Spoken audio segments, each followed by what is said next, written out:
Welcome to Civics in a Year, the podcast that makes civic literacy fast, accessible, and surprisingly engaging. In just 10 minutes an episode, we'll tackle one of 250 essential questions about American democracy, how it works, why it matters, and what it means for you. Whether you're a student, a teacher, or just someone who wants to better understand your country and your rights, you're in the right place.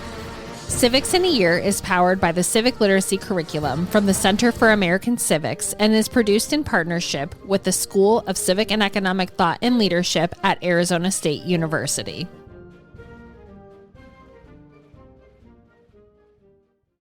Welcome back to Civics in a Year. We are continuing our series on the Founding Mothers. And again, we have with us our expert, Dr. Kirstin Burkhaugto. And Dr. Burkhaugto, today we are talking about Judith Sargent Murray. So can you give us a little bit about who was Judith Sargent Murray and what role did she play in early American intellectual and social life? Definitely. So Judith Sargent Murray, definitely kind of a lesser known name. Even Yes. Mercy Otis Warren, the subject of our last podcast episode, even though people might not know a ton about her, oftentimes the name sounds familiar. Judith Sargent Murray, when I mention her name, oftentimes I get a lot of who is that or blank looks. She's a super interesting figure, a little bit younger. We've talked about Abigail Adams and Mercy Otis Warren so far. And Judith Sargent Murray is born slightly down the road. So she's born in 1751, a little bit younger, though she was in the same Massachusetts social scene. So there's a very good chance she would have run into people like Abigail Adams or Mercy Otis Warren, but we don't have a ton of records of them necessarily being super close friends or anything like that. Judith Sargent Murray, unlike Mercy Otis Warren, who had the opportunity to be very well schooled in her young years, Judith Sargent Murray comparatively is completely self-taught.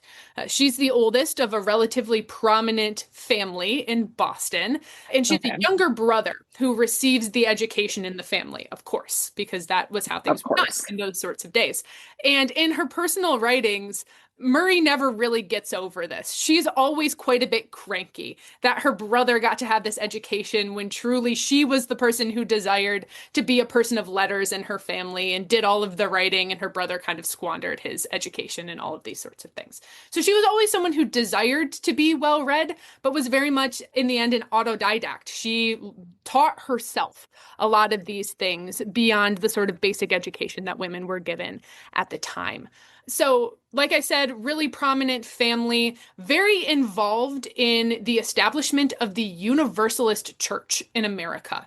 The Universalist Church is sort of part of the wave of the First Great Awakening that kind of comes through Europe and America prior to the American Revolution.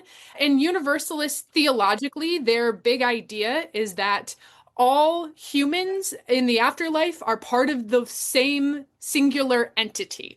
And as a result, any differences that humans have on Earth, whether that be brown hair or black hair, tall or short, and specifically male or female, are ultimately not, they don't have any actual effect on the person's soul, because all souls are part of the same singular entity.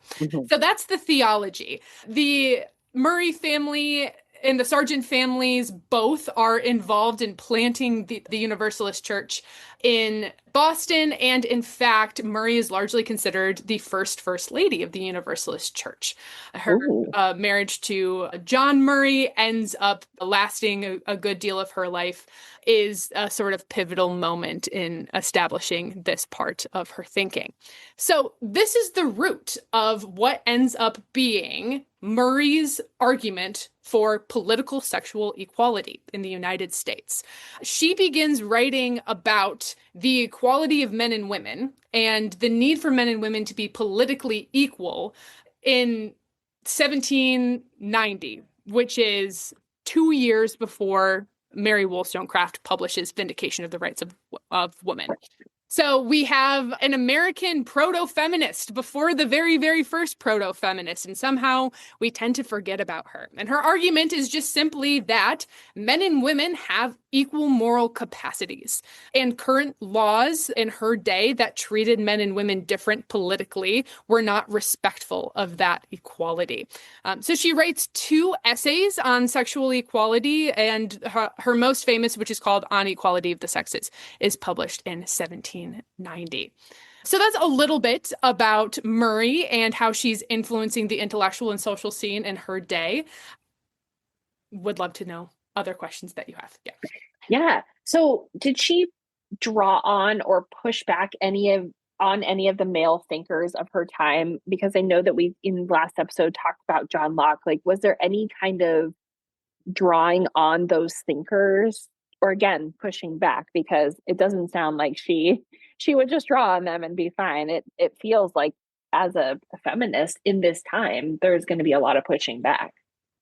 Certainly. So in general, Murray's approach is often to articulate that she's saying similar things to people like Jefferson, who are articulating equality of people or equality of humans, and to kind of come alongside this and say a corollary to this sort of fight for equality and liberty is the equality and liberty of women. So this is usually the tack that she takes, as opposed to sort of confronting the men of her generation head on.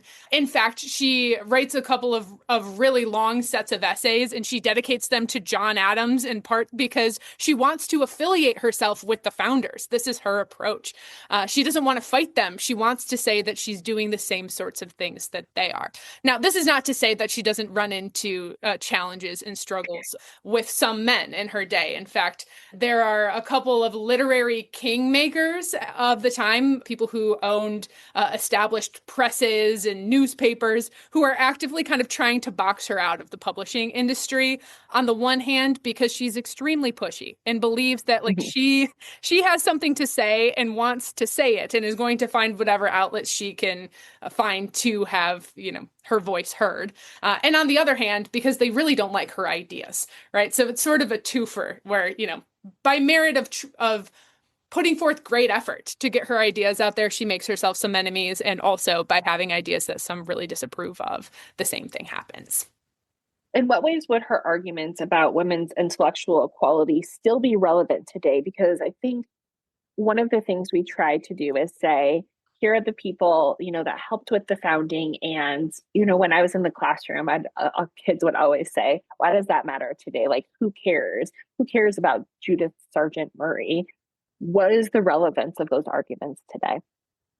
Well, I think the relevance is across a couple of different dimensions. One, I think the kind of unique theological backing that Murray gives her arguments, you don't necessarily have to agree with the theology to understand that this represents an important theological voice of the founding, right? So the United States has always been a religiously pluralistic nation. This has always been true, even when most of that variance is just between different Christian denominations. There are still different Christian denominations, and those different Christian denominations have very different ideas about politics. So in a kind of microcosm, this represents ways in which different religious perspectives lend themselves to, political pluralism as well as religious pluralism. So that's on the one hand.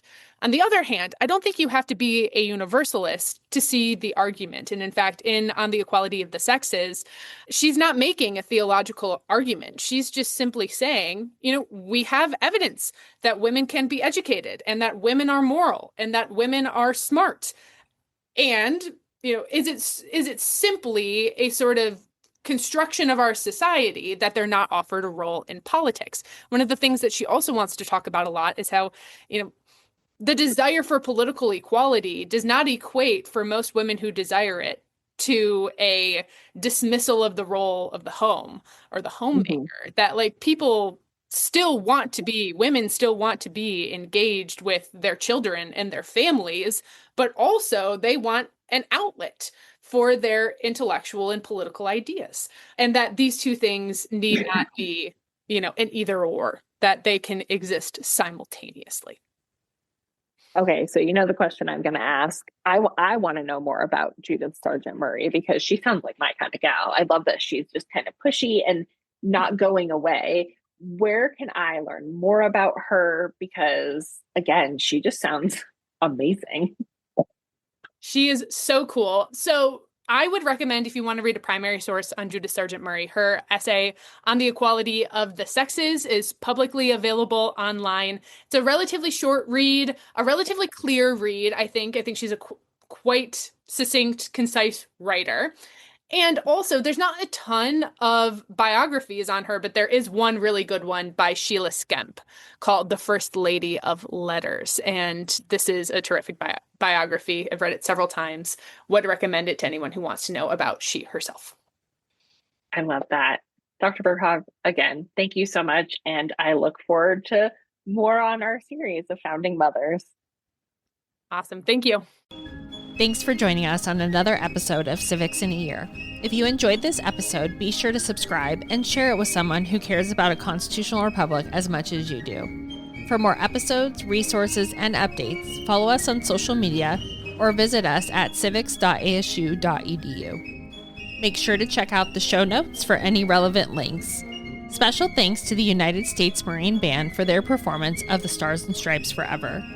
Let's keep building a stronger constitutional republic, one episode at a time.